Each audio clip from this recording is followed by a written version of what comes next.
Bueno, buenísimo. Ahora sí, estamos todos listos. Vamos a empezar con la primera mesa del encuentro. La mesa película de territorialidad, integración e identidades. La primera expositora es Carolina Mira, que es doctora en antropología social, es peruana con el apoyo de la social de Universidad a Distancia, doctora en Ciencias Sociales por la Universidad de Buenos Aires, licenciada en Sociología, por la Ciencias Sociales de la Universidad de Buenos Aires también, profesora titular de Sociología de las Migraciones Internacionales e investigadora de formación. Su disertación se titula 60 años de migración coreana en Argentina, balances y desafíos. Acá Robin, bueno, colegas, un gusto estar con ustedes. Hay una tercera ponencia que no pudo venir y se va a presentar virtual en la mesa de mañana temprano, se está virtual toda vez con ella. Así que hoy somos los tres y ya estamos. Como se ha dicho, los 60 años, Nico, vos tenés que estar atentos. Sí, sí. Vamos a hacer un panorama muy rápido sobre los 60 años de la migración coreana, una investigación que se inició en el año 91, de varias décadas de recorrido, con perspectivas interdisciplinarias, enfoques cualitativos, mucho trabajo de campo en los dos países, tanto en Argentina como en Corea, y bueno, por supuesto, una revisión bibliográfica, y vamos a iniciar primero con una periodización, que es lo que propongo en este trabajo, de tres periodos. Estos 60 años los dividí en tres periodos de 20 años cada uno. Ahora les voy a dar un poco. El primer periodo, bueno, ahí llamado bloque, que es el que abarca de 1965 a 1985, el segundo del 85 al 2005 y el tercero del 2005 al 2025. Ahora les voy a contar cuáles fueron las razones de esa división. Y las variables que agruparon estos procesos son, sobre todo, la instalación, la institucionalización de la comunidad, las actividades y desarrollo económico, los vínculos con Corea y el devenir de las identidades y las representaciones. Este es un cuadrito, llega hasta el 2011, pero a partir de ese momento no ha habido grandes cambios en la cantidad de residentes coreanos en nuestro país, pero si ustedes se fijan en los tres periodos que propongo, desde el 65 hasta el 85, verán que es el crecimiento y que llega al pico, digamos, de cantidad de población coreana en nuestro país. Luego desde el hasta el 85 se mantiene estable el estudio. En el 85, cuando se firma el acuerdo para recibir población coreana oficial, entonces ahí es donde se dispara el pico, que llega a los 45.000 aproximadamente en su máximo momento, y a partir de la crisis, nosotros conocimos como el 2001, pero la recesión económica empezó bastante antes, ¿no? Entonces ahí se explica la caída, llegando a unos 15.000 coreanos en el año 2003, y se van a estabilizar más o menos en el año 2004-2005 en unos más o menos 20-22.000, que son el número de población coreana. Entonces de esto voy a dar cuenta, digamos, de estos cambios que hemos tenido. Respecto al primer momento, dijimos del 65 al 85, tenemos también varias corrientes. Las voy a mencionar muy rápido, pero es importante para entender luego el devenir de la comunidad. A partir del 65 llegan los primeros grupos. Esta es una migración de colonos que vienen desde Corea ya a establecerse en tierras que habían comprado el gobierno de Corea a través de algunas agencias. Entonces van a establecerse mayoritariamente en el interior del país. Sin embargo, con el tiempo va a haber un desplazamiento que termina concentrándose en la ciudad de Buenos Aires. Entonces ahí tenemos que en el 65 llega esta primera migración a Río Negro, a Campo Lamarque, así se instalaron, pero algunos ya empiezan a instalarse en la ciudad de Buenos Aires. Yo en cada periodo puse solo algunos hechos como para tener una idea de cómo fue evolucionando la comunidad. Por supuesto hay muchos otros también, ¿no? Pero tenemos desde la creación de la Iglesia Unión Coreana en Argentina, de la Asociación de Fíjense ya a solo un año de la llegada de la migración oficial, ya se crea la Asociación de Coreanos en Argentina. En el año 67 se abre el primer taller textil de propietarios coreanos en el barrio de Flores, en Pecu, y en el 69 la Iglesia Evangélica Cheí. Entre el 70 y 78 llega el segundo grupo de colonos que se van a dirigir a tierras que habían adquirido en Luján, en Santiago del Estero, algunos poquitos a Ushuaia, y ya se van haciendo más numerosas las familias que se instalan en la ciudad de Buenos Aires.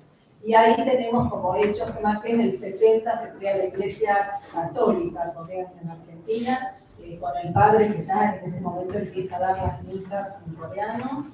Bueno, la iglesia Chumán en el 72, la Simpson en el 73.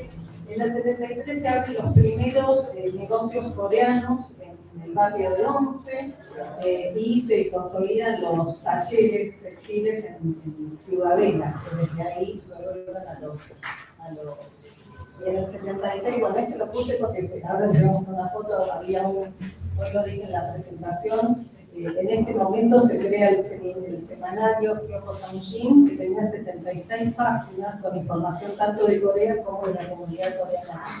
Y el último grupo de colonos llega en el año 85, se dirigen a Santa Fe y ahí a Campo San Javier. Acá tenemos una foto que siempre nos gusta mostrar porque bueno, muestra el recorrido del barco, las familias que venían en él y los recorridos donde fueron pagando hasta llegar. Salieron de Busan en agosto y llegan a Buenos Aires en octubre. ¿Amigos? Y acá recién comenté la colonia de Campo Lamarque, en Río Negro. Estos son los primeros colonias. Sí, acá tenemos los primeros asentamientos, cuando recién mencioné que de las provincias empiezan a movilizarse primero hacia las grandes ciudades, luego hacia la ciudad de Buenos Aires, y inicialmente se van a instalar en barrios precarios, en villas llamadas en aquel momento, porque era más fácil, no requerían ni el idioma, ni papeles, ni garantías, etc. O sea que desde ahí van a empezar a construir, ahora vamos a ver, la gran comunidad y barrios que van a desarrollar en estos años. Acá ya tenemos la década del 70, ahí tenemos la foto del seminario de Cotonchín, del 76, bueno, y algunas fotos también que nos van hablando de ya cómo van instalándose en la ciudad. Y así llegamos a la década del 80, recién mencioné, en el 85 se firma el acta de procedimiento para el ingreso de inmigrantes coreanos a la Argentina, lo firma el presidente Raúl Alfonsín, y a partir de ahí es que se da, como vimos en el cuadro inicial, este pico, ¿no?, de la llegada de coreanos. Se crea en el 84 la Asociación de Comerciantes Coreanos, el primer templo budista, ya teníamos la Iglesia Católica y una cantidad de iglesias evangélicas. Hay un dicho que dice, que lo dicen muchos colegas, cuando dos chinos se juntan, abren un comercio, cuando dos japoneses se juntan, abren un restaurante, cuando dos coreanos se juntan, crean una iglesia. Y así fue en Argentina. En el pico llegamos a tener más de 40 iglesias registradas, no evangélicas, además de iglesias católicas, y llegó a haber poco de budistas también. Bueno, como mencioné en la apertura, también tuvimos un centro médico coreano, tenemos la Asociación de Profesionales Universitarios Coreanos, la Asociación de Mujeres, previo a lo que va a ser luego COWIN, ¿no?, que es la Asociación Internacional. Tenemos asociación de escritores, ¿no?, que se reunían los escritores que habían emigrado y publicaban libros, ahora luego les voy a mostrar algunas tapas. Hubo un centro de investigación sobre la cultura coreana en la Argentina, que también publicó 2 libros sobre la relación coreana, escrito por aquellos primeros migrantes llegados al país. Luego, ya para fines de los 90, se crea la Asociación de Estudiantes Universitarios Coreanos, también con redes internacionales. Y lo más importante, se crea el Instituto Coreano Argentino, que es una escuela bilingüe que se registra primero en el Ministerio de Educación de Corea y luego en el Ministerio de Argentina. ¿Esto cómo se refleja en el espacio urbano? Habíamos dicho que fueron primero al interior, luego se van trasladando a las grandes ciudades y principalmente a la ciudad de Buenos Aires. Y ya para el año 90 tenemos una concentración importantísima de comerciantes textiles en el barrio de Once. Ahí se crea ya la Asociación Coreana de Comerciantes de Once, que tuvo un rol fundamental para transmitir las leyes, las normativas en general, y ya existía PECO, ¿no? El barrio coreano de Flores, y ahí les puse, no voy a hablar todo, pero solo algunos de todo lo que concentra PECO. Fíjense, iglesias, servicios como panaderías, videoclubes, con los títulos en coreano, salones de belleza, peluquería, dentistas, garajes, talleres mecánicos, supermercados, casas de arroz, restaurantes, pescaderías, agencias inmobiliarias, casas de computación, de regalos de belleza, de golf, la Confederación Argentina de Taekwondo, estudios contables, farmacias, compañías de remis, agencias de viajes, turismo, cadenas, y me quedo corta. En aquel momento el barrio coreano ofrecía cualquier tipo de servicio o para cubrir cualquier necesidad que un coreano pudiera tener en Argentina, y de coreanos para coreanos, ¿sí? Entonces, esto fue muy, muy importante y se consolidó en esta década del 90. Acá algunas fotos, las vamos a pasar rápido para no superar. Estas son las iglesias y el templo budista. Acá tenemos algunas actividades de la Iglesia Católica, pero también hay que decir las iglesias evangélicas también siempre tuvieron un rol muy solidario y misionero en todo el país. Acá tenemos PECU, y yo los invito, si tienen la posibilidad de pasear por el barrio, van a ver cómo ha cambiado. En aquel estamos viendo fotos del momento de auge del barrio. No había un negocio en las cuadras de PECU que no estuviera abierto y vivo, lleno de movimiento y, como ya les mencioné, esa lista enorme de servicios, ¿no? Así se veía, estas son fotos de la calle principal Carabobo, pero era toda la zona tan pujante. Por supuesto, fíjense, estamos hablando del periodo 85-2005, Argentina sufrió dos crisis económicas fuertes, la de 1989 y la que va a culminar con la crisis del 2001. Ambas impactaron de forma directa en los pequeños y medianos comerciantes, y ya vimos en el cuadro inicial entonces la caída de pobladores. La caída de pobladores tiene su impacto también en la decadencia del barrio, que después les voy a contar. Pero volviendo a los 90, tenemos la pujanza del barrio, algunas instituciones que les mostré, que mencioné antes, como el centro médico, MIC, abajo un banco coreano, y los tres periódicos que les contaban, ¿no? Chumagilbo, Hamgulilbo y Chosolilbo. Los tres tenían tirada diaria, fíjense, se crean ya a fines de los 80 y principios de los 90. Y esto es PECU ya para fines de los 90. Acá tenemos el Hamgulilbo, que es como la guía donde podemos encontrar, hoy existe todavía, pero virtual, todos los comerciantes y productores coreanos que viven en Argentina y sus familias. Casi una información preciada. Este es el diario Los Andes, que les conté que hacía la Asociación de Escritores, y lo interesante es que el diario Los Andes siempre estuvo muy vinculado también a los artistas. De hecho, hay las tapas, ahí vemos una de Kim Eun-jin, una artista muy renombrada que ahora vamos a ver, y también hacían, por lo menos semanalmente, actividades. Este es el encuentro de Hana, que les comenté, que es la reunión de estudiantes universitarios de Argentina, Brasil y Paraguay. Ahí hicimos una encuesta de un material que no podría compartir, pero bueno, es el momento de del crecimiento de la biculturalidad en nuestro país. La comunidad ya empezaba a través de los jóvenes, a incorporar el idioma y las pautas en general de nuestro país.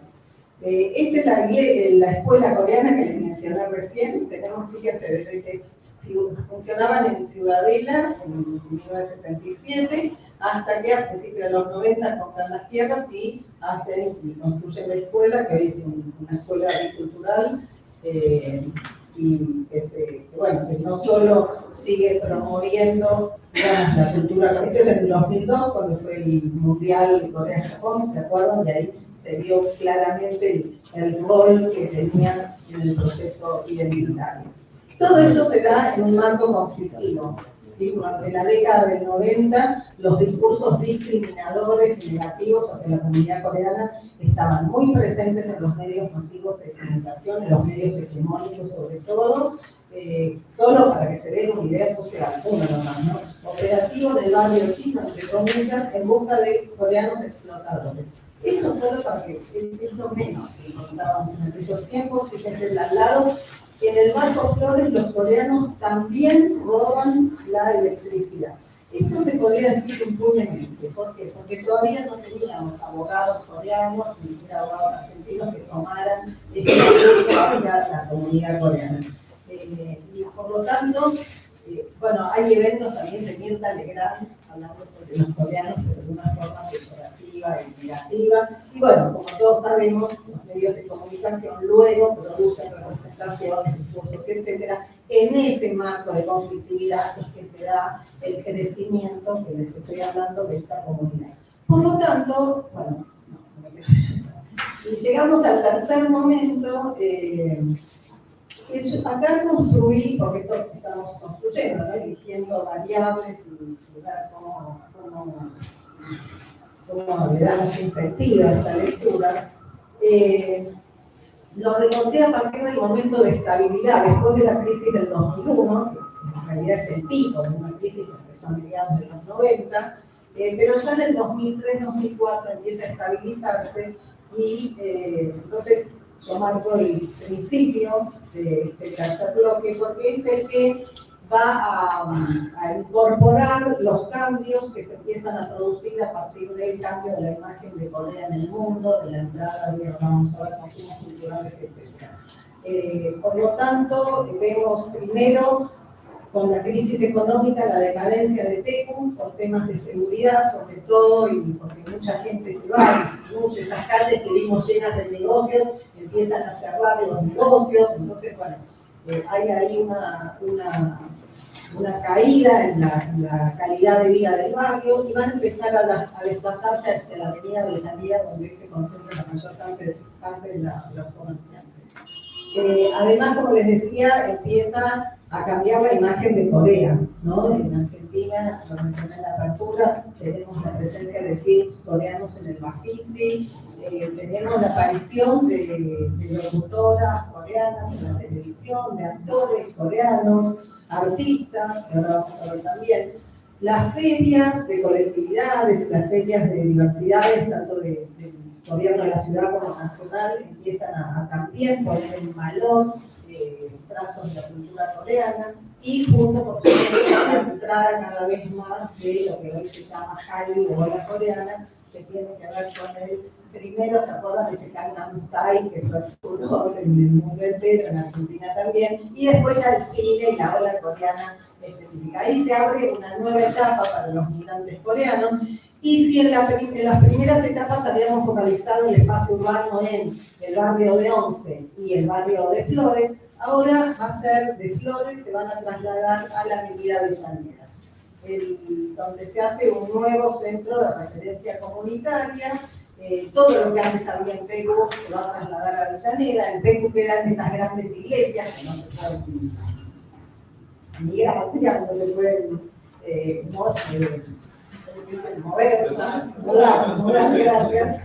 Pero Avellaneda entonces empieza a ser como el centro, lo que antes fue Pecu, ahora es claramente Avellaneda. Y lo interesante es que empieza a tener otros trazos, por ejemplo, estéticos, ¿no? Ya se cuidan más las galerías, las vidrieras, hay galerías, ya no solo negocios en la calle, con una cantidad de vidrieras diseñadas, mucho más sofisticadas, muy diferente a lo que se veía antes, ¿no? Y por otro lado, como ya dijimos, la ola coreana y la influencia que va a ejercer sobre la migración en Argentina, vemos una diversificación en la presencia urbana. Hay nuevos restaurantes en otros barrios que no son el barrio coreano, digamos, tenemos en Retiro, tenemos en Palermo, en Boedo, tenemos negocios y restaurantes con la onda, el estilo Hallyu, que se le pongo también en muchos lugares del país, y el circuito, ese pasaje Ruperto Godoy, que ahora vamos a ver unas fotos.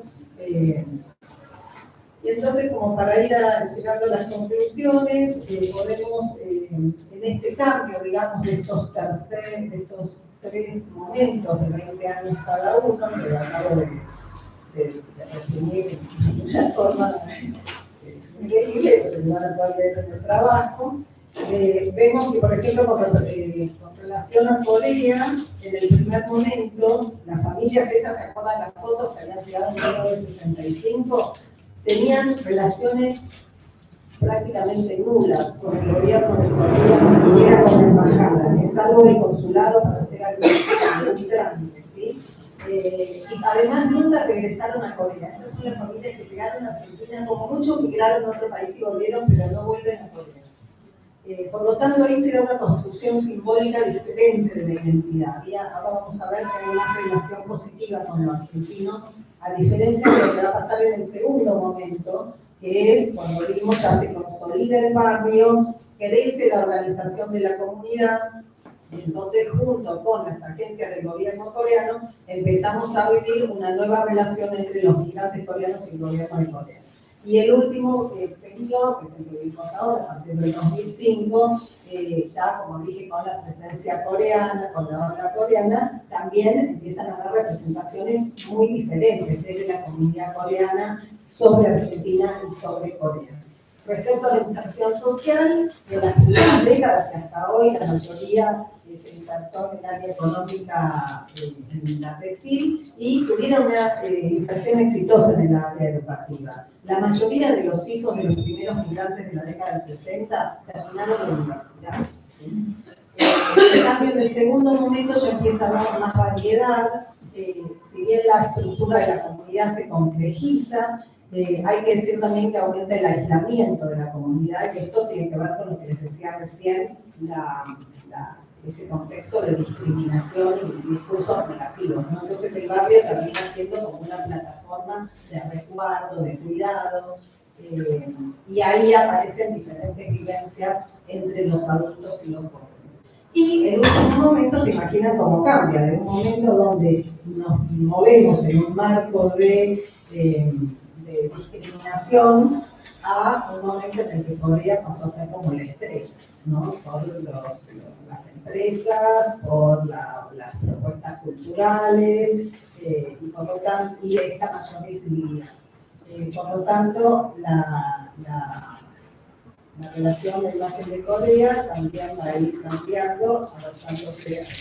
En cuanto a la educación y sociabilidad, acá también podemos ver diferencias. En el primer momento dijimos intentar en la industria textil, pero ahora es interesante lo que mencionaba recién, había una proporción grande de graduados universitarios, pero la mayoría en carreras tradicionales, ¿no? Como medicina, odontología, abogacía. En el segundo ya vemos graduados universitarios de distintas profesiones y además muchos universitarios que terminan la universidad pero no trabajan como profesionales, sino que siguen en los negocios de los padres. ¿Por qué? Porque da mayor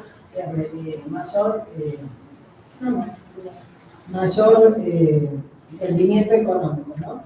Y en el tercero vemos que ya esta fuerte presión por el estudio que había en el primer y segundo momento se desvirtúa. Ya hoy, si los chicos estudian o no estudian, no es un tema para los padres y los adultos coreanos. Es un cambio que se dio en una década y es realmente importante. Si uno, acá en el Congreso de Estudios Coreanos, sabemos la importancia de la educación en Corea. Ahora sí. Y lo mismo con las redes, ya dije, en principio era como un espacio de resguardo, construcción de intercambio. cambio. El segundo, afianza ese lugar de negociación de identidades en una propuesta ya cada vez más bicultural. Y el tercero, se revaloriza la cultura coreana, por lo tanto ahí ya hay una vuelta de tuerca y la misma comunidad coreana toma estos valores positivos que vienen de las propuestas culturales coreanas. Y acá sí, ahora lo vamos a ver en las fotos que vienen, vemos ciertas intervenciones en el barrio, ¿sí? Bueno, esto ya lo dije, y entonces vemos ciertas intervenciones en el barrio, como este es el barrio de Pecu, y vimos antes los negocios, fíjense cómo intervenciones a través de murales, la parquización del bulevar de Carabobo, iluminación, ¿no? Digamos, cómo tratar de ir volviendo el barrio coreano de Pecu como más en la onda del estilo Hallyu, que vamos a ver si tienen los restaurantes. Este es el pasaje Ruperto Godoy, que queda también por Flores y que fue construido especialmente en ese pasaje. Hay una cantidad de restaurantes y bares coreanos. Es una propuesta gastronómica que surge después de la ola coreana. Tenemos arte acá, nuestra querida escultora Kim Min-shin, que les paso el chivo hoy en el espacio de libros. Vamos a presentar la vida de Kim Min-shin, que escribí durante muchas décadas de relación con ella y que acaba de salir de la imprenta. Acá tenemos al editor que corrió para poder, Matías, para poder llegar con el libro a hoy, y lo vamos a tener también a la venta porque salió ayer a la tarde. Bueno, es la vida de Kim Min-shin, ya todos la conocen, que es una escultora coreana que vivió en el país durante 40 años y que tuvo una influencia enorme en la comunidad, en las jóvenes, sobre todo en las jóvenes mujeres. Pero también tenemos generación 1.5, deben conocer también a Cho Yun-hwa, un artista coreano muy conocido, con mucha presencia en el ámbito cultural de la ciudad de Buenos Aires. Acá Eva Jin, también de la generación 1.5. Cecilia Kang, también la deben conocer, ahora está justamente en Europa con su película Hijo Mayor. Pero bueno, habrán visto hace poco, se presentó Partió de un barco llevándome, que fue en el Malva y en distintas salas de cine. Antes. Y lo interesante es Cecilia Kang también en Mi Último Fracaso, es como una suerte de documental sobre la vida de mujeres coreanas, también muy interesante. Se encuentra en YouTube si lo quieren ver. Ahora sí. Bueno, empieza a haber más diálogo de comunicación. Yo les pongo esto para que lo sabemos, ¿no? La estética y cómo va transformándose la relación. Este es un festival en Pecu, que ya empieza a mostrar la presencia de la ola. Estas son visibilidad en la calle, pero tienen que ver, bueno, si están en la calle, dicen que ellas son o el Día de Corea organizado por el gobierno de la ciudad, o actividades organizadas por la comunidad coreana en el barrio en Pecu, o allá un festival de K-pop, un concurso en el colegio coreano. Acá ya tenemos la nueva, quiero que recién les hablaba de la nueva estética. Por ahí tendría que haber puesto fotos de antes, como eran. Estos son los nuevos restaurantes que tienen claramente la estética de la ola coreana. Aparecen también una cantidad de influencers y jóvenes coreanos que también van participando en la negociación de identidades a través de las redes, algo muy nuevo que surge sobre todo después de la pandemia. Y así como es masivo la ola coreana, también en nuestro país, fíjense lo que son estos estadios cada vez que han venido grupos. Bueno, pero de esto vamos a hablar y hay especialistas. Yo estoy haciendo un panorama de los 60 años, vamos a tener una mesa sobre el K-pop y los fenómenos. Entonces, algo así para terminar, es imposible terminar, son 60 años de una comunidad muy compleja, con vínculos, diálogos muy sofisticados con la sociedad argentina, pero muy, para resumir, vamos a decir, el primer momento, aquel del 65 al 85, fue de llegada y establecimiento de movimientos internos, ¿no? De creación de la organización del barrio y de las asociaciones. El segundo momento es el momento donde se consolida y fortalece la endogamia del grupo, económico, y hay políticas directas de la comunidad de adultos y ancianos para construir una coreaneidad, ¿no? Ya el orgullo de ser coreano y la imposición y obligación sobre los jóvenes para que sigan manteniendo esos hábitos. Y ahí, por supuesto, como ya mencioné antes, aparecen tensiones a partir de que los jóvenes ya son biculturales, ¿no? El colegio, primario, secundario, universitario en Argentina, por lo tanto reciben ese mandato de los padres en la casa, pero luego en la sociedad argentina. Y ahí puse, todavía no, hay por ejemplo, en el segundo momento yo tengo entrevistas donde los jóvenes coreanos dicen, ¿por qué tengo que aprender coreano si vivo en Argentina? ¿Por qué no aprenden mis padres español? ¿Sí? Eso hoy es impensable. ¿Sí? Todos los coreanos aún, las segundas generaciones, es decir, ya argentinos, ¿sí? de familias coreanas, quieren aprender coreano. Y los que no lo han aprendido les echan a quitar a los padres, que por qué no enseñaste coreano, ¿no? Es decir, completamente diferente a lo que ocurría en las décadas anteriores. Y el tercer, bueno, sí. Y por último, acá hay algo interesante también, que es este mandato de los padres por imponer y transmitir una cultura que se daba de alguna forma conflictiva con los jóvenes. Hoy encuentra un nuevo momento, porque ya los padres no tienen que obligar a los hijos a que quieran estudiar coreano, a que se enorgullezcan de sus pautas de vida coreana, ¿no? Lo encuentran a partir del ingreso de la ola coreana y entonces ahí hay como un nuevo, como están apareciendo nuevas situaciones, no solo en la comunidad coreana, sino en el diálogo de los actores coreanos con los no coreanos. Bueno, sí. Muchas gracias, Carolina.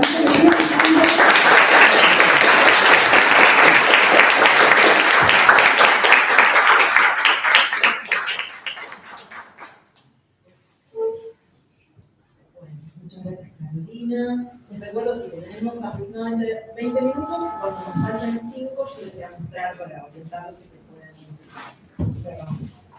Bueno, la siguiente presentación es de Kim Yu-Chul, que es coordinadora y profesora asociada del Departamento de Lenguas Orientales y Literatura de la Universidad de San Pablo y presentó investigaciones sobre el impacto del Hallyu en el barrio de Buen Retiro en diversos congresos y publicaciones.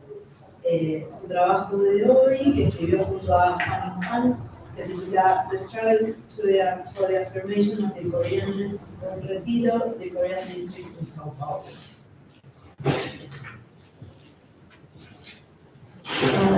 Quería pedir disculpas porque no hablo español.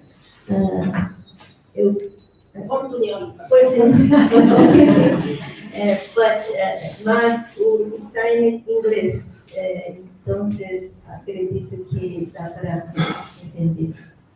Ok, vamos a empezar mostrando dónde localiza Buen Retiro. Aquí es São Paulo, estado de São Paulo, ciudad de São Paulo. La mancha orange spot, laranja spot es el centro, la área central de São Paulo. En el norte es Buen Retiro distrito de Buen Retiro.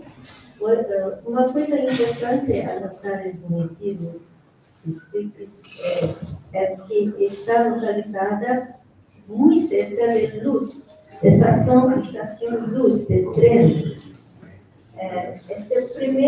Primera estación de tren, la primera línea de tren do Brasil, estabelecido en meados del siglo XIX, donde exportaba café y recibía inmigrantes para trabajar en plantación de café en el interior de São Paulo, estado de São Paulo.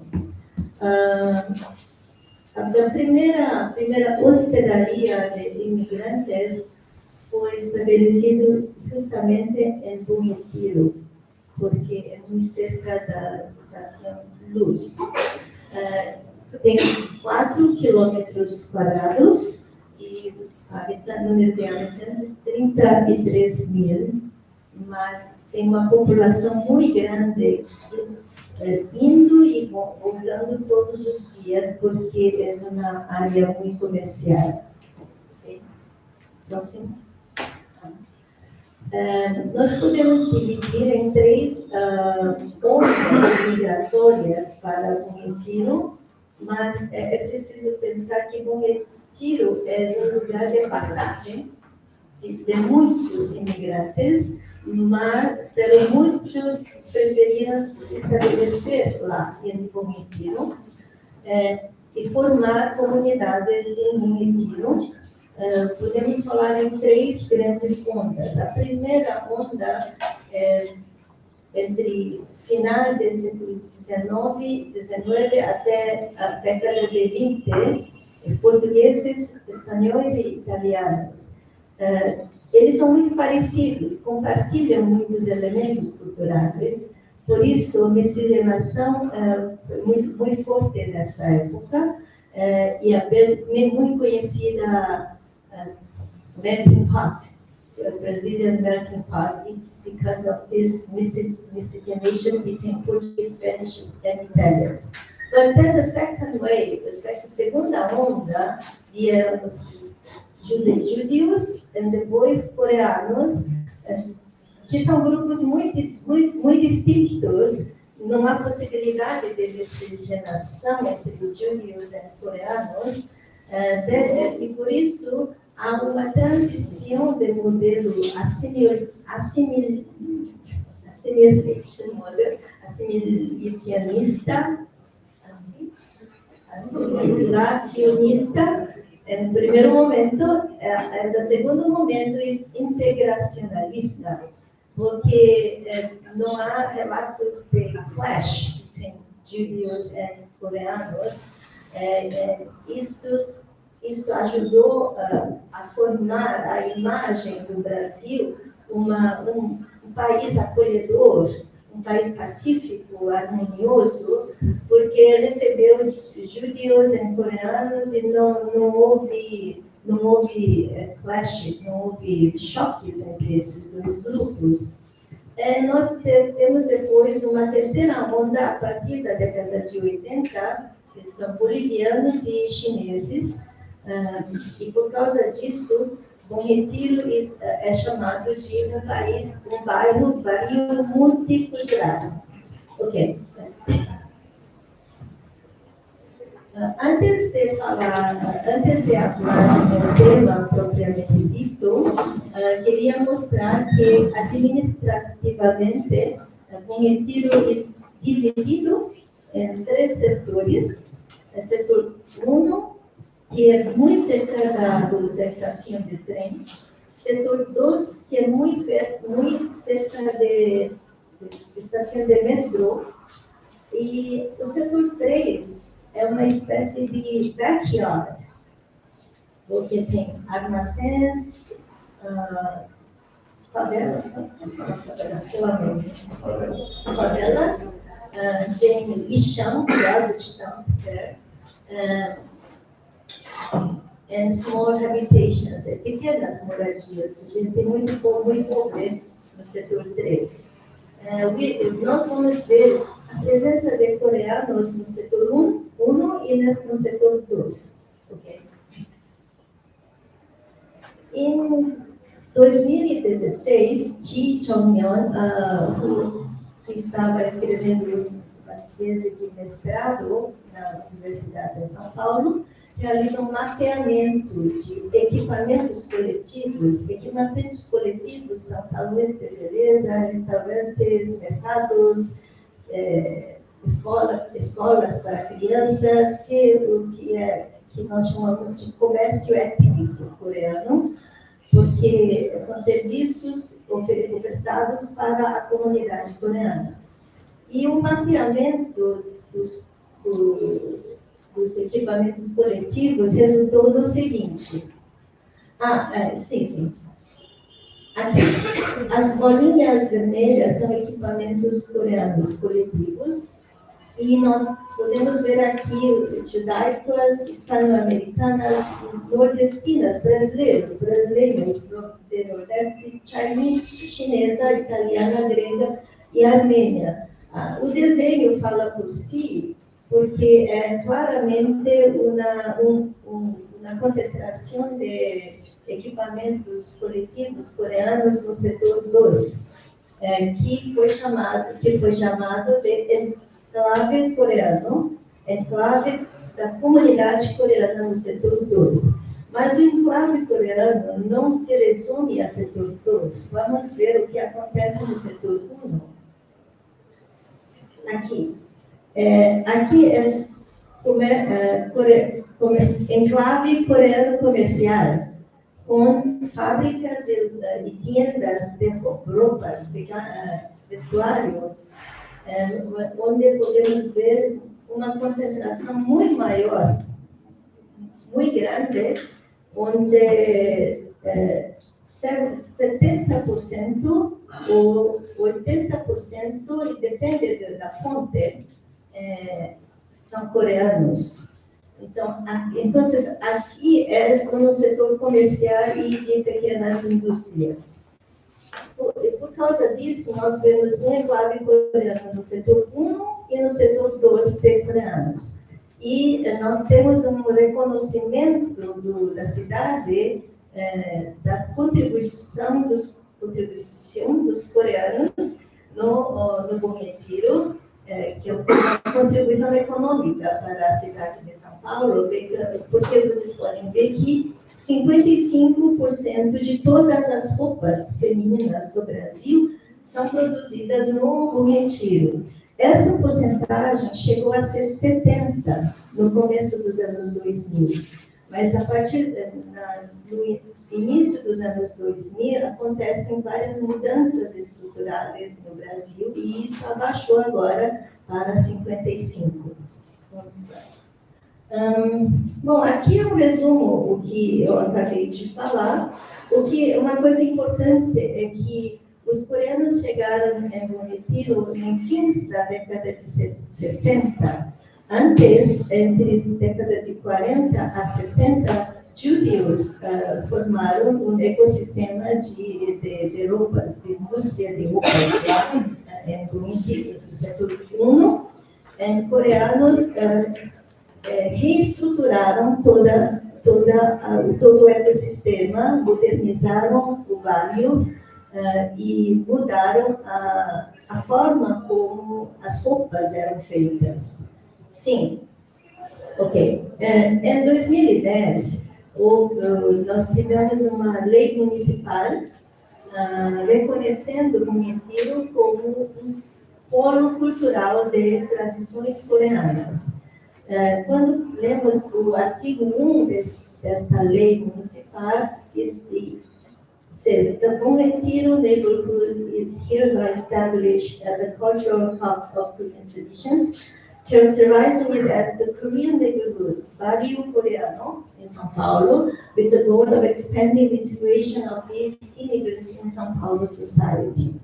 Uma ano antes, nós tivemos uma lei do Estado de São Paulo, do Estado de São Paulo, establishing the Korean Culture Day, officializing the street festival that Koreans carried out since começou em 2006. Okay. But justamente a partir de 2010, nós podemos ver uma mudança no Bom Retiro, com muitos fatores macroestruturais.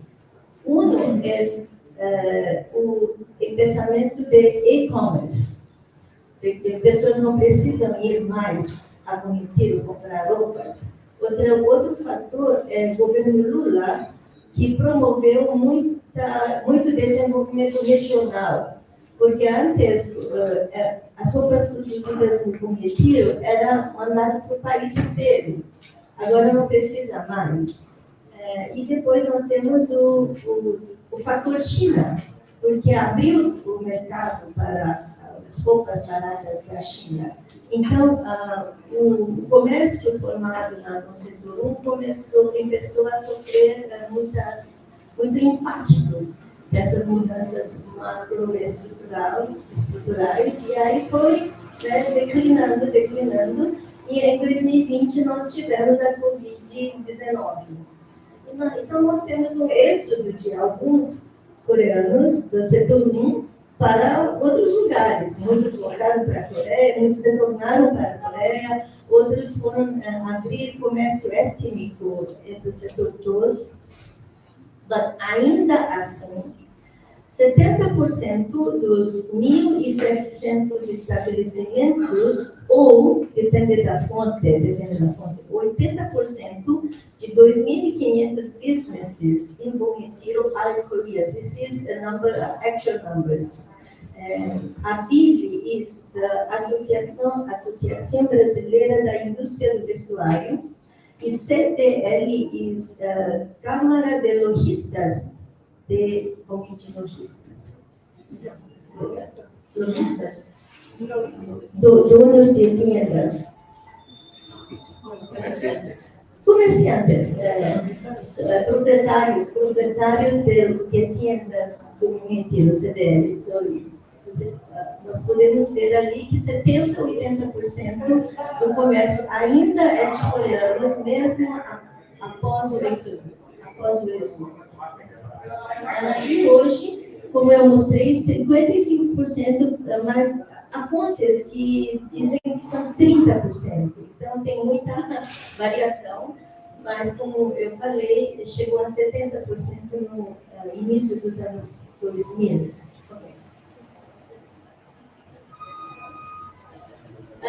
O que acontece, então, depois, juntamente com esse declínio, nós vemos uma ascensão da Hallyu no Brasil.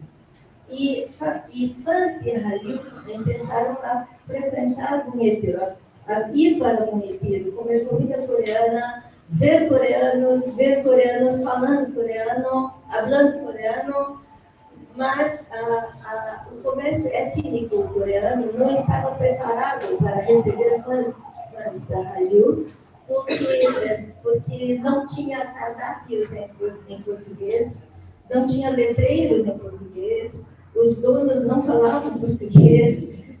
Mesmo assim, os fãs da Hallyu começaram a invadir o Bom Retiro. O que aconteceu é que parte dos empresários que não conseguiram se manter no setor 1, foram para o setor 2 abrir novas tiendas, mas no setor de serviços, restaurantes, cafés, bares, norebar, estúdio de dança, estúdio de música, até uma livraria. Bom Retiro nunca teve uma livraria antes. Nunca teve uma vida noturna. E agora é um outro bairro. Nós estamos vendo uma transformação do setor 2, que vai do comércio étnico para um comércio turistificado.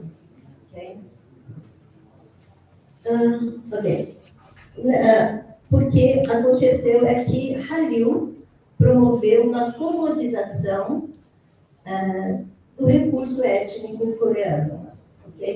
E aí nós vemos uma reconfiguração da funcionalidade e o significado do Bom Retiro nas mãos de fãs da Hallyu. Vamos prosseguir? Então, em 2017, o novo prefeito de São Paulo veio com a ideia de Little Seoul Project.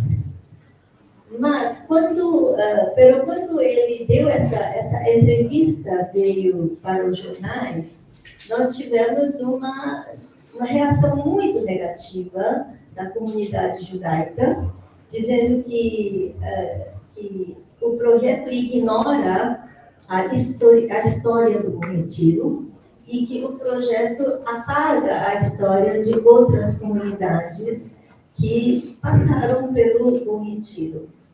Então, logo depois, o prefeito então recuou, dizendo, não vamos mudar, cambiar o nome de Bom Retiro para Livre Saúde, e vai ser um nickname, um apelido, um nickname simpático, ok? Depois disso, ele desapareceu, porque ele queria ser governador, né? Ele resignou o posto para ser governador. Bom, vamos prosseguir. Em 2021, recebemos um novo cônsul-geral chamado Han In-sang, que havia trabalhado em Los Angeles, onde em 2008 aconteceu uma demarcação de uma parte da cidade e que foi chamada de Koreatown. Então, ele queria fazer a mesma coisa em Bom Retiro e ele queria trazer empresas coreanas para investir no Bom Retiro e fazer muitas melhorias, muitos projetos para melhorar o Bom Retiro, e promoveu também muitas ações políticas para afirmar a coreanidade do Bom Retiro. Vamos ver agora algumas iniciativas políticas. Temos aqui algumas leis, por exemplo, cambiar o nome de Três Rios Street para Três Rios Soul Street. Cambiar o nome de Prates Street para Prates Korea Street, Rua Korea Street, e também dar um nome chamado Brasil Korea Square, onde foi erigido um monumento Uri para comemorar naquela lei municipal. Temos também o estabelecimento do Dia da Imigração Coreana, próximo. Estabelecimento do Dia da Cultura Coreana. Depois tivemos Dia do Kimchi, Dia da Comida Coreana e Dia do Hanbok, né? Todas essas iniciativas políticas para afirmar a coreanidade do bairro. Algumas leis ainda não foram aprovadas, como aquela que queria cambiar o nome da estação de trem, estação de metrô, de Tiradentes para Tiradentes Coreia. Esta não foi aprovada ainda. A de Três Rios para Três Rios não foi aprovada ainda, pero Prates Coreia foi aprovada. Então, há uma rua chamada Prates Coreia. Seguindo. O que aconteceu é que nós tivemos uma reação muito forte de uma parcela da comunidade judia que atacou muito esses projetos, chamando de patética, tacanha, ideia vil, ridiculous. E as matérias que analisei em mídia eram muito ofensivas, muito violentas. Não há tempo para eu abordar toda essa análise de discurso, mas vamos pular para a última tela, por favor.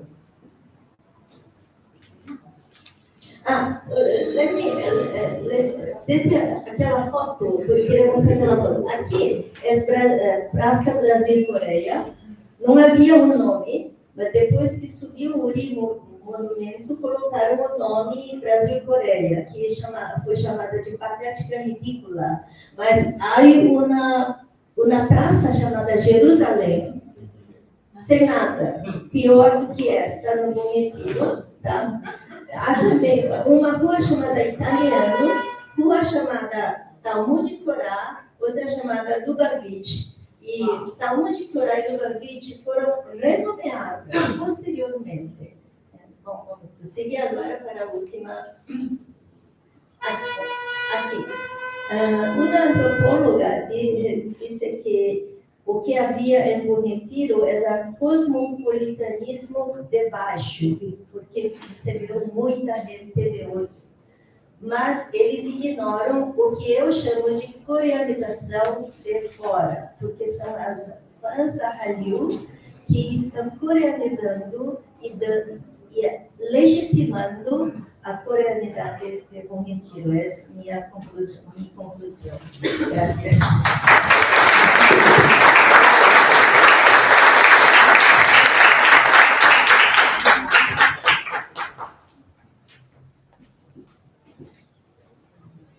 Vamos a pasar a la tercera exposición de la mesa. Sergio Gallardo García.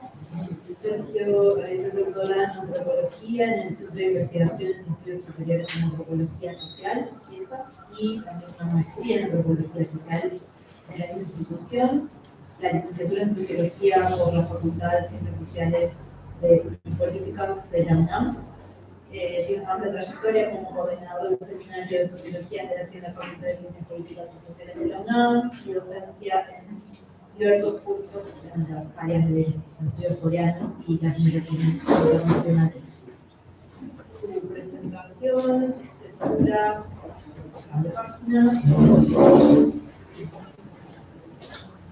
La Tercera Corea como un extraterritorio, bipolaridad, memoria y pertenencia en la remigración de comerciantes coreanos de Argentina hacia México entre el 2001 y el 2017. Gracias. Bueno, pues qué tarea tan difícil seguir después de estas luminarias ponencias de exposición. Me da ganas de dejar esto en pausa, más bien hacer comentarios sobre la marcha, porque van a haber que ver muchas vinculaciones de lo que estamos charlando acá y nada más significativo que en esta mesa estamos hablando de migración en Argentina, Brasil y México, porque son los tres países con mayor concentración, ¿no?, de inmigración coreana en América Latina, y un poquito como lo declaró en su presentación. No sé si perdón, no sabía cuál. La que dice Sergio Gallardo. Sí. Nada, bueno, de entrada estoy muy agradecido y sobre todo siento que es un honor estar acá donde comenzó el encuentro en esta discusión, y agradeciendo mucho a Carolina Mera de traer los estudios de la migración coreana al centro de las discusiones, ¿no? No solo llevar el título de esta edición, sino abrir esta mesa y tenerles acá. Creo que espero que convoque a ver cómo una serie de reflexiones sobre los estudios migratorios tocan distintas vertientes, aristas de discusiones que tienen que ver con inversiones extranjeras directas de empresas coreanas, que tienen que ver, y ya lo vemos en la siguiente mesa, ¿no?, con el cambio en industrias creativas. Entonces, de pronto nuestros ejercicios, quizás aportes, tienen mucha relación a lo que vamos construyendo en una serie de saberes colectivos o comunitarios en su campo de estudios, ¿no? Entonces, eso, pues yo les quiero hablar un poquito a propósito de la vinculación que nos une México y Corea, de un ejercicio que tiene que ver con mi tesis de maestría, que la hice en 2017, trabajo en campo entre 2015 y 2016, y que un capítulo, si les interesa, está publicado en este libro en inglés, coordinado por Ji-Tae Kim y Johnson Han, que tiene que ver un poquito de lo que estábamos tratando de darle la vuelta en la Facultad de Ciencias Políticas y Sociales de la UNAM.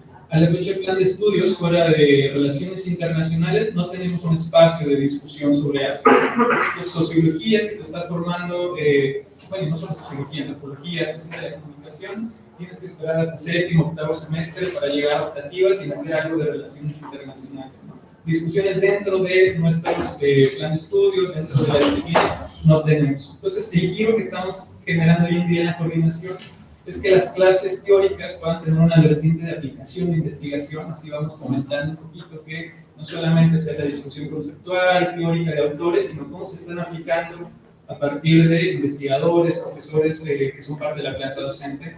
Entonces, un curso de Geografía Social y Humana que doy estaba partiendo mucho como de esa discusión de qué categorías para problematizar el espacio me sirvieron a mí para repensar y estudiar la migración coreana, ¿no? Y así, grandes rasgos, un poquito lo que trabajé es el concepto de un geógrafo que se llama Tim Ingold y que habla del concepto de trayectividad como una disputa o diferencia a trayectoria, porque la trayectoria dice un poquito como esta línea punteada que les pongo arriba, que vamos de punto A a punto B, como desplazándonos en el metro, que de repente olvida que hay retrocesos, que hay complicaciones, y sobre todo que muy importante en la experiencia, no es que ya se tenga un plan proyectado de cómo uno va a ir avanzando en cada uno de los puntos o destinos migratorios, ¿no? Sobre la marcha van saliendo las decisiones que llevan a remigrar, y ya lo decía ahora Carolina, y es muy importante para pensar la migración coreana en América Latina, la remigración. Entonces lo que sugiere es que la trayectoria es un poquito más bien en este cumbre que está acá abajo, ¿no? Una serie de caminos más caóticos, ante la indecisión no solamente pasan decisiones por el plano racional, sino también emotivo y mucho de los contextos. Entonces el contexto es que de pronto obliga o motiva a hacer otra serie de movilidades. Entonces tener en cuenta esto ayuda a situar la experiencia para comprender el desplazamiento. Entonces por ahí es un poquito la discusión a las que invito, y entonces retomé un poco un capítulo de la tesis en este libro, y es un poco lo que les voy a hablar ahora. Entonces sí, que tiene que ver, aquí mucho lo que les decía, ¿no? Para la gran mayoría de las personas coreanas que habitan fuera de la península, que para las cifras de 2023 son un poco más de 7 millones, pues América Latina no es un destino prioritario, ¿no? Se ve aquí en la gráfica de pasteles, están solo el 1%, la mayoría Estados Unidos, China, Japón, y acá lo que les decía, ¿no? Los 3 países principales en términos de migración, en primer lugar Brasil, Argentina, y después vendría México, en estas mismas cifras de 2023 son 13.158, ¿no? La que sigue, por favor. Y algo que trabajé en el texto, ya nada más les quiero decir un poquito rápido, es este desarrollo que se ha dado de la comunidad, de la inmigración. Tenemos el registro, bueno, la primera migración que se va a dar a América Latina en 1905, que llega a Yucatán. Entonces es interesante que entre los 60 años de la migración coreana, en México ahora se están celebrando 120 años, ¿no? Por ahí lo doble, lo que ha hecho que hace 2 años también, a propósito de afirmar la vía política, ¿no? La coreanidad, tenemos el Día del Inmigrante Coreano, una reciente luminaria ya asentada en el diario oficial de la Federación, una suerte de reconocimiento de esta migración. Y bueno, y como se ve por ahí, no volvemos a tener migración hasta 70 años después. En el 62 se firman las relaciones diplomáticas, y es gracias al Tratado de Libre Comercio que, como tenemos un boom que dispara mucho de las llegadas, que están fuertemente relacionadas con las empresas que buscan entrar al mercado estadounidense. No es que México se vuelva un destino de interés, sino que es una plataforma para entrar, ya sea al mercado de Estados Unidos vía las empresas o también bajo el comercio popular, ¿no? Migrantes, comerciantes que buscan insertarse en esta sociedad estadounidense. Pero chequen lo que pasa a partir del 2001, se dispara. De 2000 tenemos 19.500 personas habitando el territorio mexicano, que tiene que ver con lo que ya nos decía Carolina, ¿no? Esa crisis tan fuerte de 2001-2002, que ya se venía sintiendo poquitos años antes, y va a ser muy significativo para cómo se va a ir configurando la comunidad coreana en nuestro país, y particularmente en la Ciudad de México, y es ahí a donde me voy a ir a detener en las siguientes láminas. En un cachito muy particular que es en el centro histórico, los barrios textiles que vinculan también, por eso se incluyó que de pronto intervienen con todo lo que se ha dicho acá. Mixcalco, Tepito y La Merced, que son parte, digamos, de estos sectores que integran el centro histórico. Pero como ya bien decía Carolina, ¿no? Después, para el 2010, vemos esa bajada. Muchos regresan, muchos más se van a Estados Unidos o incluso Corea del Sur, ¿no? No es que se queda esta gran mayoría de 19.000, sin embargo quedan, ¿no? Quedan muchos y van a configurar de manera significativa cómo se articula la comunidad coreana en la Ciudad de México. Y ese es un poquito el argumento central de la ponencia. Y nada más para ir hacia el panorama actual, algo muy importante va a ser la apertura de Kia Motors y Hyundai de Nuevo León. Y mucho de esa migración ya central de México se va a mover hacia Monterrey, pesquería, toda esta zona industrial. Y hoy en día, a partir de la pandemia, el crecimiento que se ha tenido de asentamiento es más a Nuevo León y no a la Ciudad de México, como históricamente había sido, ¿no? Tenemos una gran transformación en términos de cómo se va a ir articulando los nuevos flujos migratorios, que, como se ve un poquito, ¿no? Abren las fábricas 2014-2016 y empezamos a tener una escalada que no llega a la cifra histórica de Argentina, ¿no? De estos coreanos que vienen de Argentina después del 2001, y pues ahora llegamos a 13.158, que es el dato de 2023, ¿no? Entonces, sería importante. Aquí quiero llegar, no sé si en Flores o en Avellaneda encontremos un restaurante como el que les quiero contar a continuación, en la calle de General Prim, que es en la colonia Juárez, afuera de Zona Rosa, que vendría siendo como el barrio coreano, estaba este lugar que se llama La Bodega, y es una parrilla argentina. pero echada a andar por un comerciante coreano que había venido de Argentina. Entonces todo encontraba los cortes y toda la comida argentina, pero también los panchan, soyu, ¿no? Cervezas coreanas, y a mi gusto el mejor mix, ¿no? Porque aparte tienes toda sorta de deliciosos cortes argentinos con kimchi al lado. ¿Qué mejor? Tengo que especialice en la celebración de mi tesis de licenciatura, ¿no? Y eso tiene que ver con esta migración, porque muchos de los que llegaron ya tenían una serie de saberes y aprendizajes producto de esa trayectoria, ¿no? De ese ejercicio de movilidad donde México no había sido un destino pensado cuando emigran, ni siquiera a asentarse en Argentina, ¿no? Es a través de la crisis, el tratar de negociar si, como dicen por acá, no bancan la crisis, se quedan acá y va disminuyendo muchísimo del ahorro o el proyecto que se tenía, se regresan a un país que después de 20 o 30 años ha cambiado drásticamente, ¿no? Corea del Sur, al que regresan muchos, es otro país, ¿no? Muy difícil para muchas familias. Entonces México aparece como una opción temporal y muy interesante, con una serie de ejercicios que también atraviesan ya el dominar el idioma español, el saber cómo se deambula y se trabaja en estos comercios populares, en calles de centro histórico. Entonces ahí empieza a haber una serie de construcción y de redes de capital social, digamos, como estos apoyos mutuos que empieza a haber en la comunidad, articulado a partir de los saberes que ya vienen dándose desde Argentina. Y esto es muy importante porque para los 90 la mayoría de la comunidad coreana que estaba asentada en zona rosa estaba más vinculada a estas empresas, digamos, chavos, ¿no? Estas empresas tradicionales, LG, Samsung, que habían ido llegando de a poco, y con una vinculación más en clave ético, ¿no? Centrado a una comunidad interna, sin dominar el español, una construcción de iglesias, restaurantes, abastecimiento, pensado solo para la comunidad. Y cuando llegan los coreanos argentinos, pues abren no solamente el comercio a otras zonas, como es el centro histórico y Tepito, que es una zona nada fácil, me imagino que Flores por ahí tendrá también lo suyo, ¿no? De inseguridad, de complejidades internas, como de disputarse el espacio público, que se les facilita un montón. Y entonces abre un nuevo escenario de comercio y de incursión en la Ciudad de México que no se había dado hasta que llega, digamos, esta nueva avanzada, ¿no? Entonces, por ahí recupero el trabajo de un geógrafo chino-francés, Emmanuel Mamon, y él habla del extraterritorio. Y él dice que hay una construcción de espacio social. Él viene estudiando la migración de argelinos y de chinos en Europa, particularmente en Francia y España. Y lo que dice es mucho del desplazamiento y cómo se van asentando en las ciudades, si bien hay una construcción del origen o de la ciudad originaria donde sale, o China, o Argelia, como este lugar común, es gracias a su desplazamiento que van construyendo una memoria migrante particular. Entonces el haberse asentado antes en Madrid, en París, en distintas ciudades, va articulando una serie de saberes muy importantes para la comunidad, para que en cierto momento sí se vienen haciendo eventos y tradiciones que tienen que ver con Argelia, con China, pero también con estas otras ciudades, ¿no? Va quedando una construcción territorial, simbólica, que deja de ser enteramente, digamos, ligada al lugar de origen, sino que empieza a tener múltiples polos, y por eso habla que el extraterritorio es multipolar. Ya no solamente importa Argelia, China, y en este caso, no solamente la península coreana o Corea del Sur, sino importa Argentina, ¿no? Argentina se vuelve un espacio importante, como lo deja ver esta parrillada, ¿no? Que atraviesa la comida, la identidad, los saberes para echar a andar un negocio.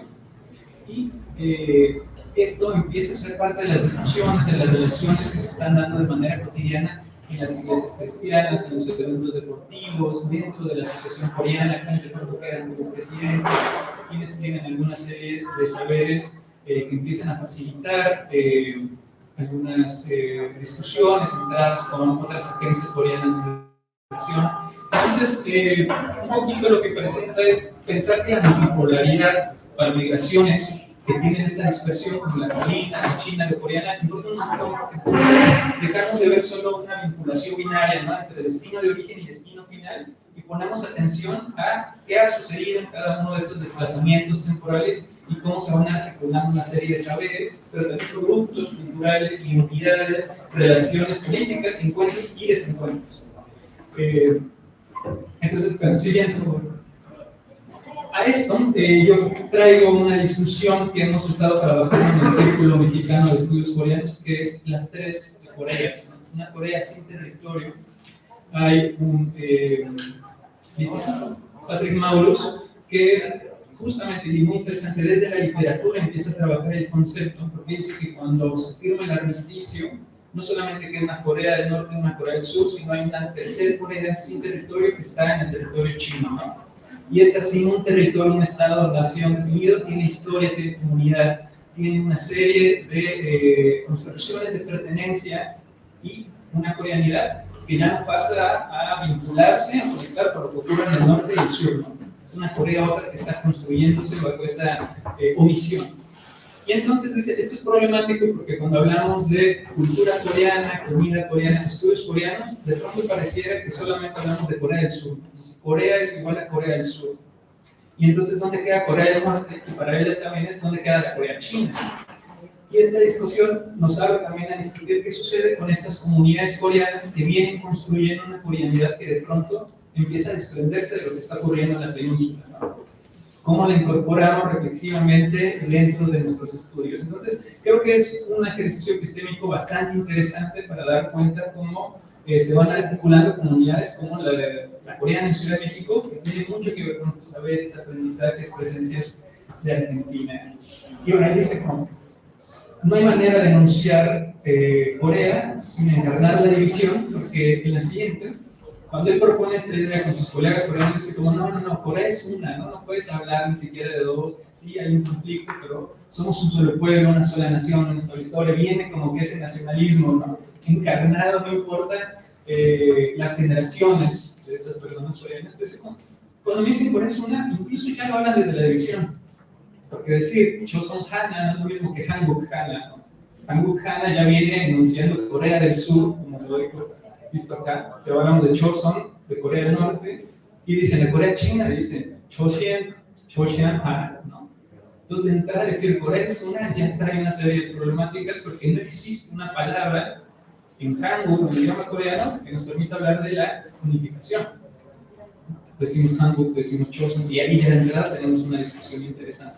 Entonces, sí,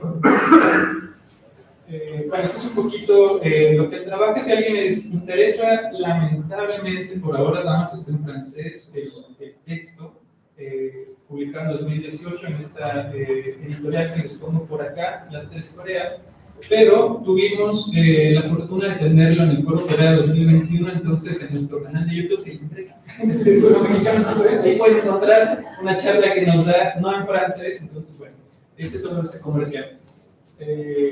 Bueno, acá un poquito lo que él dice es, nos olvidamos de pronto que históricamente la cultura coreana tiene historia más allá de la península, ¿no? Goguryeo nos lo deja ver claramente, ¿no? El territorio que hoy comprendemos como Corea del Norte y Corea del Sur es solo la mitad, ¿no? Este territorio históricamente habitado por una cultura coreana que, si se quiere, claro, ha cambiado un montón a lo largo de esas temporalidades, pero hay una historia negada y que se empieza a olvidar y se deja de lado cuando nos enunciamos y ejercemos una construcción de estudios coreanos solo desde la península, solo desde lo contemporáneo y sobre todo desde la división, ¿no? Si de pronto queremos profundizar en nuestras categorías y cómo estamos comprendiendo la región, hay que hacer estudios de China también, estudios de Japón, y particularmente acá cómo entender qué ocurre en el territorio antiguo de Goguryeo, hoy en día la provincia de Jilin, para la comunidad coreana. Y aquí es un poquito lo que les dejo en el mapa. Se notan estas líneas como transversales, donde están estos asentamientos históricos de la comunidad coreana, que pues casi emulan un poquito al territorio actual de la península, ¿no? Bien. Y acá una anécdota y que tiene que ver con estos ejercicios de pensar una Corea a otra.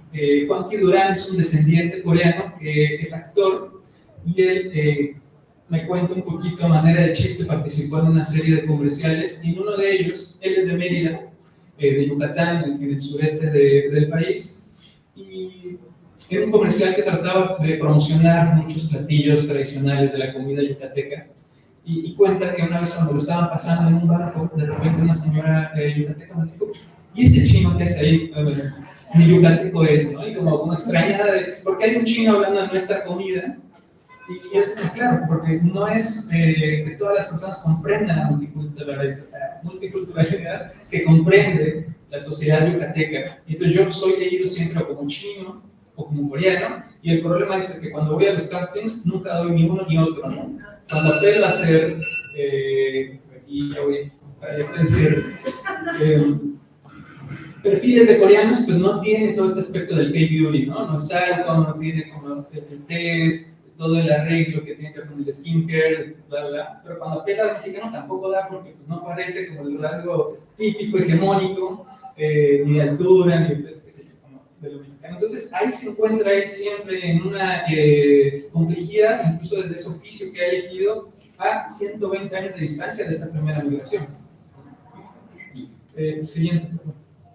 Entonces, creo que emular el ser coreano nos permite hablar no solamente de lo que ocurre en Corea del Norte y Corea del Sur, sino estas comunidades coreanas que tienen una serie de realidades muy particulares, ¿no?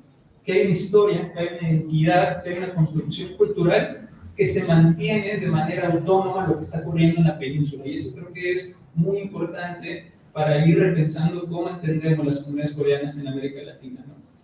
A más de 60 años de historia, tienen también una serie de elementos que dejaron de estar enteramente o exclusivamente relacionados a Corea del Sur o lo que ocurre en la península.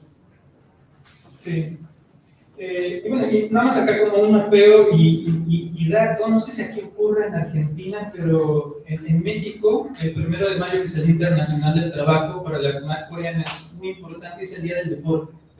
Se juntan y hacen una gran comitiva masiva, sobre todo organizada a partir de iglesias cristianas, y se juegan un montón de eventos deportivos y tal. Es el espacio, el único espacio que reúne a toda la pluralidad de estas distintas familias y personas coreanas al año, ¿no? Que se reúnen cada quien en sus sectores y ejercicios por las iglesias, pero este es el encuentro que une a todos. Lo que pasa es que tenemos entonces una serie de división marcada también por el espacio. Lo que ocurre en el centro histórico y que Tito va marcando diferencia con las familias que están en zona rosa, ni se diga posteriormente las que están en Santa Fe y estos otros espacios, digamos, de clase alta que empiezan sobre todo a darse a partir de los años 2010, 2020 y muy vinculado a las empresas transnacionales.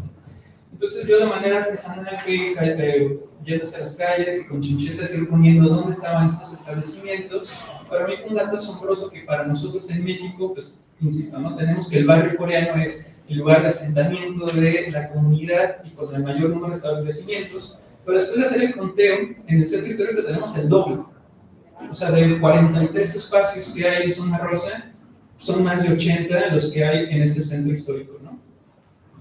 Entonces es muy interesante porque en términos de visibilidad tenemos esta imagen muy mapeada y también muy influenciada por el CAI y estas industrias culturales de cómo se ve lo coreano, y entonces Zona Rosa parece como el lugar hegemónico para pensar, para articularse, para relacionarse, pero tenemos una presencia muy importante, incluso mayor, de comercios, de espacio habitado, de espacio disputado también en el centro histórico y que pasa de pronto desapercibido.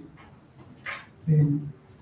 Entonces, y ya con esto voy a cerrar, que no solamente para este ejercicio con Mamón, sino ya lo decía Carolina Mera, Alfredo Romero, de los que iniciaron, ya decía los textos o los estudios de migración empezaron en el 94, Alfredo, curiosamente, que es nuestro pionero en estudios coreanos, empieza con un texto que se publica en el 97, ¿no? Tenemos también un interés por el tema de la migración coreana desde el inicio en México, por estos temas. Entonces, para todos ellos es claro que la remigración es importante. Entonces, yo celebro un montón esta mesa porque las discusiones o los avances que podamos dar en este campo tienen que darse a manera de diálogo, ¿no? Saber qué está ocurriendo en Brasil, en Argentina y México, porque en el caso que les ponía acá, para cómo se articuló la comunidad coreana en la Ciudad de México, es muy importante esta llegada a partir de 2001, 2002 de Argentina. Entonces, es necesario estarnos espejeando y construir proyectos o técnicas de investigación en términos relacionales, ¿no? Para poder dar cuenta de esta complejidad que las migraciones particularmente ofrece el caso de esta migración. Entonces, nada, yo ahí cierro y agradezco a todos.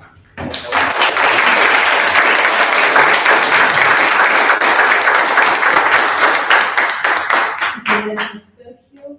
Bueno, ahora tenemos un ratito para algunas preguntas, comentarios. quiere hacer el próximo de los... Quería consultar el nombre del canal de YouTube.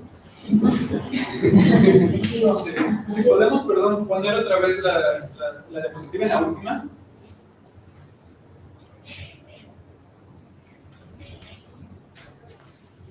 Y hago otra rápida invitación. Ahora, el 8 y 9 de octubre vamos a tener el Foro Corea, que es nuestro evento insignia, en el que buscamos no solo promocionar, sino sobre todo acompañar a quienes están haciendo sus tesis de grado o de posgrado, que están interesados en algún tema sobre la península coreana, poderles nutrir con grandes especialistas coreanistas ya, digamos, encumbrados como Renato, como Juan Felipe, que tenemos el gran gusto que nos acompañan siempre dando sus recomendaciones y lecciones. Entonces, pues ahí está la promoción. Nos pueden encontrar como Círculo Mexicano Estudios Coreanos en Instagram, Facebook, también en YouTube.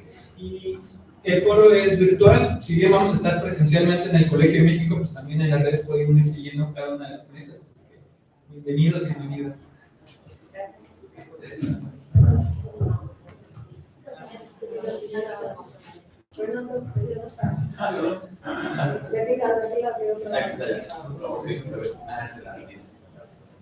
Bueno, pasamos.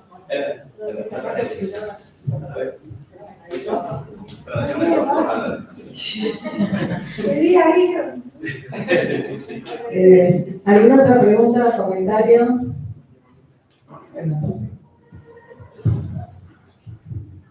Bueno, la mesa fantástica, por cierto.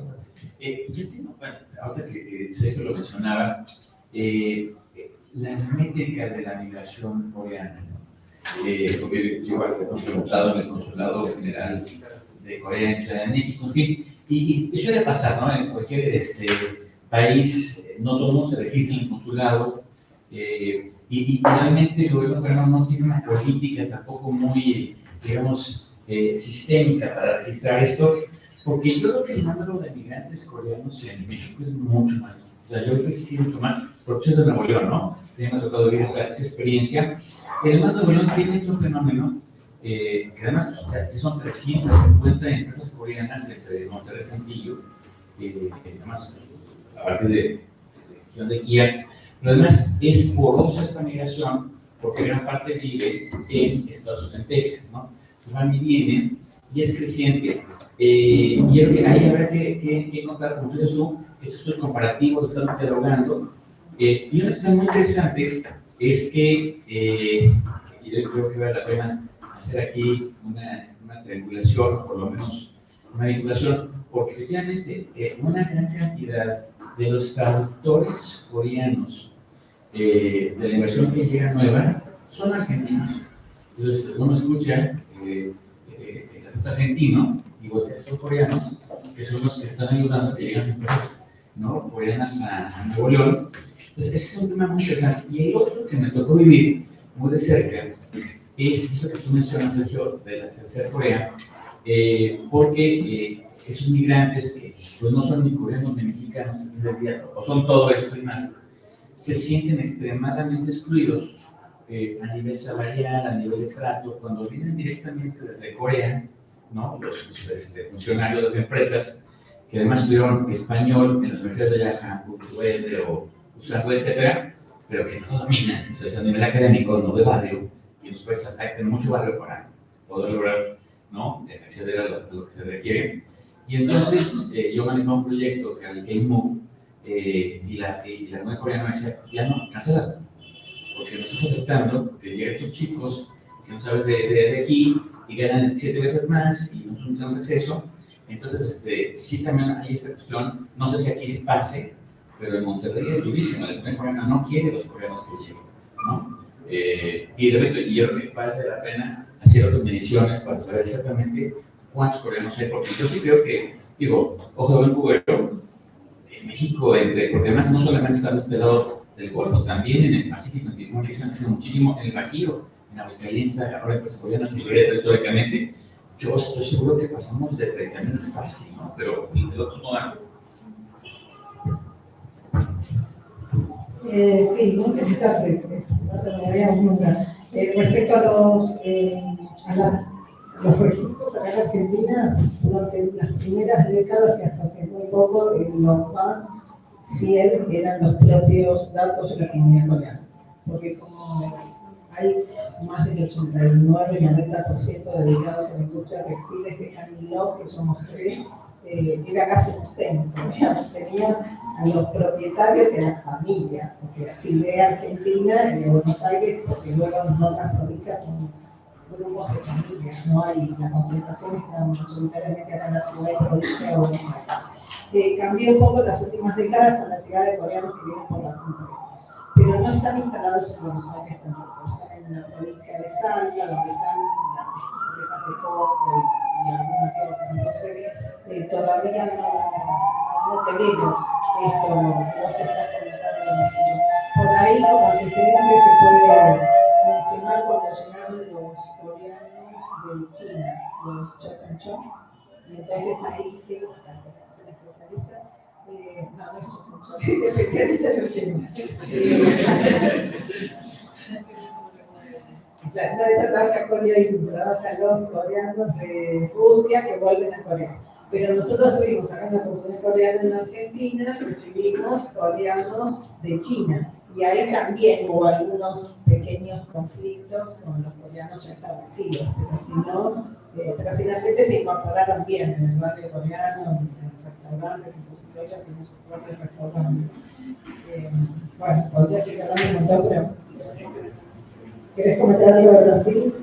Y algo que quería también comentar respecto a lo que decía Sergio, que es muy importante, es muy interesante este momento, porque es una migración que siempre fue transnacional, ¿no? Yo lo puse de ya desde los 60, los migrantes coreanos de Paraguay, de Bolivia y de Argentina tenían actividades conjuntas, desde campeonatos de fútbol hasta iglesias, ¿no?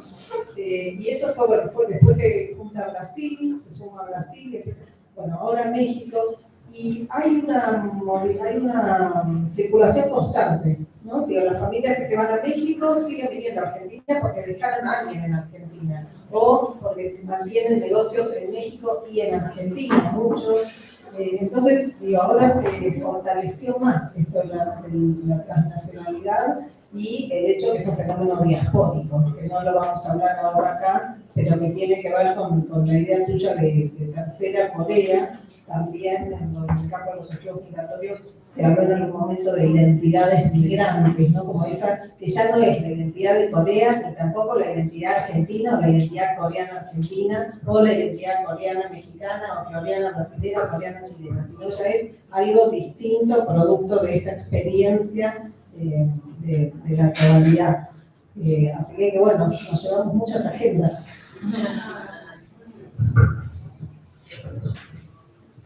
Muy agradezco de su presentación. Soy de Corea del Sur y también yo estudié todo de Corea y socióloga. Y mi punto de vista, así como mi perspectiva, y de falta sobre México, porque yo viví 2 años en México y yo conocí como los coreanos argentinos. Y ellos me dieron una motivación que estudiar de doctorado así como de migración. Sí, pero me falta de alguna relación sobre de NAFTA, es como la zona de maquiladora, y que relaciona, que dieron la motivación de los coreanos argentinos y los coreanos paraguayos, porque ellos movieron en aquel momento un montón, sí, yo creo que más de 3.000 de acá y también de Corea, por eso algo de lugar muy importante de zona maquiladora, de Nuevo León, de Monterrey. Y además de Saltillo y también sí hay, que no me recuerdo, Reynosa también sí, una gran zona de los coreanos que trabajan con una empresa de LG y Kim. Y por eso sí, poner más de tema de Asia. Y también yo estos días sí, mi proyecto de gobierno en Corea, sí, ahora en Corea hay un gran asunto que regresaron los coreanos como eternamente. Es como Rusia y Kazajstán y Uzbekistán, y por guerra de Rusia, por eso ellos regresaron, ahora ya sigue regresando un montón de, sí, más de como 5ª generación, pero no está integrada nada de Corea, de sociedad, por un gran asunto. Y por eso, y el nuevo proyecto, y estamos preparando así como, ¿cuál es la característica coreana como inmigrantes, como característica no más o es como transnacional? Estoy muy confundida como característica nómada, pero acá en América Latina más que característica nómada o transnacionalismo.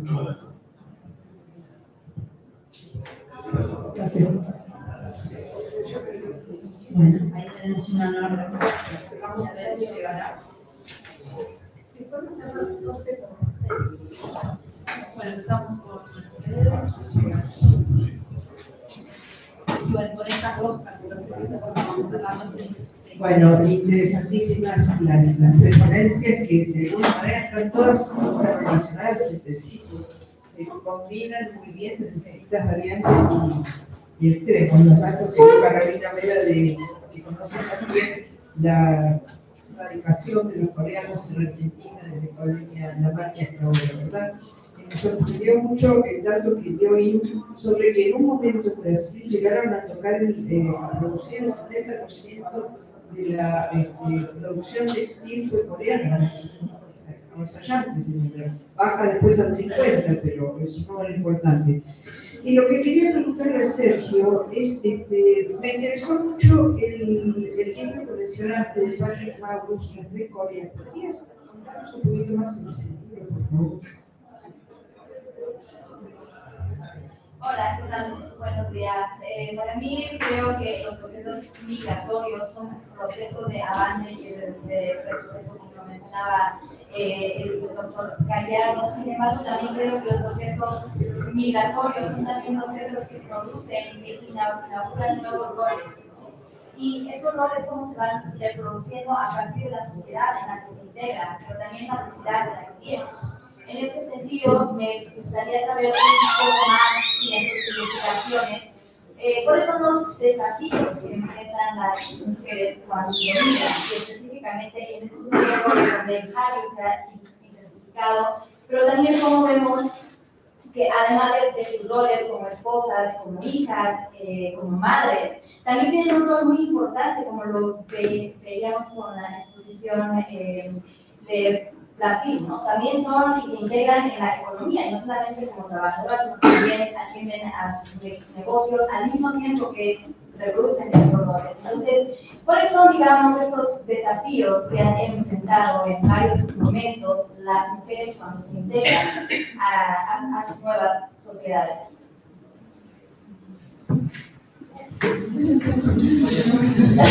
Podríamos hacer un congreso. Un congreso con distintas mesas que abarquen cada tema. De todas formas, a lo largo de hoy van a haber mesas donde se vuelve a tocar el tema. Entonces ahí van a volver a salir. Es demasiado.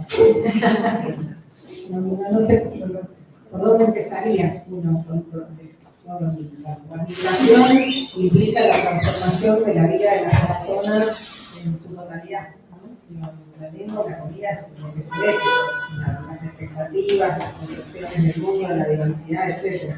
Entonces es como una transformación total que tendríamos que hablar desde el modelo confuciano, la Corea de antes, la Corea ahora, las transformaciones, las representaciones, y lo mismo lo que pasa en Argentina, ¿no? Como yo conté, cuando los primeros coreanos llegan, Argentina era visualizada de una determinada manera, como un país potencia para los coreanos que venían en la década del 60. Hoy Corea es la 11ª economía del mundo y Argentina es una de las peores, si tenemos en cuenta hoy el índice de desempleo, de pobreza, la producción industrial y tecnológica, el cierre de los ministerios de ciencia. Bueno, podemos seguir contando las tragedias que vive hoy el país, que hace que los coreanos cuando llegan de la Argentina y tienen una representación y una mirada completamente diferente a Argentina en los 60. Bueno, todo es imposible, ¿no? Pero lo vamos a seguir hablando en otras mesas. ¿Cómo se llama aquella puerta de ferro en tiendas? Persiana. En persiana en portugués es otra cosa. Persiana. En inglés es shutter.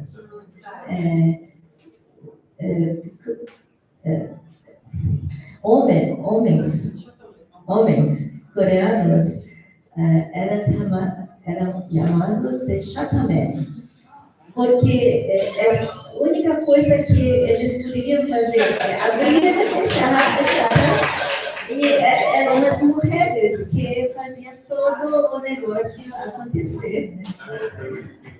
No hace nada, solo es glamour y sí, disfruto la vida, solamente se siente Aquí hay un montón de cosas, pero voy a decir nada más tres rápidas a propósito de Brasil. Hace 2 años salió una serie bastante interesante de K-drama que se llama A través del armario. Es una producción de Corea del Sur y Brasil. La primera que entiendo que se hace este tipo está hablada en portugués y en coreano y grabada en ambas partes, ¿no? En Buen Retiro, de hecho, muchos ahí en Buen Retiro y en Seúl. Y la protagonista es una descendiente coreana que no sabe y no quiere saber nada del K-pop. Y entonces, a propósito de estos mandatos de coreanidad, creo que Cayo ha traído otra serie de mandatos que ya no solamente vienen de parte de la comunidad, sino esta cultura global, este consumo que empieza así, porque ella tiene unas amiguitas, ¿cómo que no te gusta el K-pop? ¿No? ¿Cómo que no? Sí, yo quieres. Entonces, hay una serie de acoso, porque es como, claro, hacer una lectura racializada, digamos, de su cuerpo, de su historia de vida, es como eres coreana, luego debes de saber de K-pop y de K-beauty y enseñarnos más porque tú eres coreana, ¿no? Entonces, por ahí es algo que ocurre también, ¿no? Con una serie de ejercicios que empiezan a darse desde fuera, ¿no? De la comunidad. Pues, ahí si les interesa, la serie está muy buena. Y bueno, vamos haciendo más rapidísimo lo clave e interesante que él empieza a hacer ejercicios desde la literatura, el cine y sobre todo los poemas. Esta reflexión de las 3 Coreas viene de él cuando está haciendo una recopilación, porque aparte de esto él es traductor, pasa textos de coreano al francés, y al hacer una compilación de fábulas se da cuenta no solamente que hay fábulas distintas en el norte, en el sur y en la Corea china, o que la misma fábula tiene distintos significados, distintos desenlaces, y ahí le viene como ahí la reflexión, como algo está ocurriendo acá que no hay la misma coreanidad, ni siquiera la construcción de los mitos fundacionales, ¿no? El mito de Gangwon se cuenta de manera distinta en los 3 lugares, y así por decir más. Entonces, a él le permite decir como, claro, cuando yo estoy hablando de mitos, de fábulas, de cuál es ese elemento significativo, hay una diversificación tripartita, ¿no? Y entonces así lo empieza a hacer, y la estructura del libro es que nos cuenta el desarrollo del Estado y sobre todo de la construcción de una identidad nacional en el norte, en el sur y en la Corea china, ¿no? ¿Está en español ese libro? No, en francés. ¿Se consigue o...? Sí, en línea si uno lo busca, sí puede pedirlo. Y solo estoy diciendo que qué buen ojo, Renato, porque 26.000 es el número estimado que da la embajada. Porque claro, la fuente que yo sé es el Ministerio de Asuntos Internacionales y solo son residentes permanentes. Y a ese número le falta todos los migrantes que entran con viceturista, que entran y salen. Entonces, claro. Bueno, muchas gracias a todos por haber estado en la mesa. Vamos a ir cerrando, sé que quizás hay mucho más que podríamos decir sobre todo, pero... Y los invitamos, que justamente tiene mucho que ver con uno de los últimos comentarios. La próxima mesa es sobre cuestiones de género, hay 3 presentaciones que analizan las cuestiones de migración, género y identidades. Así que, de hecho, ya quedan pocos minutitos, así que pueden ir acercándose en los de la próxima mesa. Gracias.